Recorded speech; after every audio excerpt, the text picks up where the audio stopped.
I'd like to take a moment to show you the proper equipment for this technique. Can you grab any old rod and reel and line and catch a few fish? Sure. But if you use the right stuff, you're going to maximize your chances of success. First, we'll start with the rod.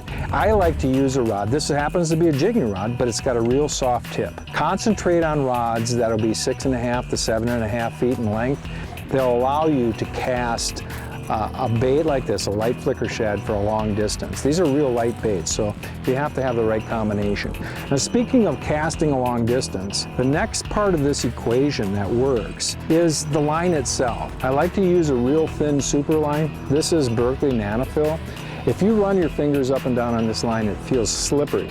That allows for extremely long casts. And when you're trying to cast distances where you're not scaring the fish, this is a really good choice of line.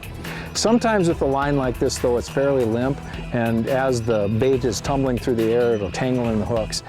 I actually will put a fluorocarbon leader in those cases. If I'm getting a lot of tangles, to try to minimize that, I'll put a short, about 3-foot fluorocarbon leader.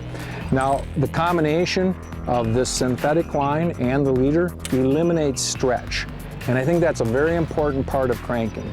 If you have very little stretch, you can feel every vibration from this bait. The next part of the equation is the bait itself.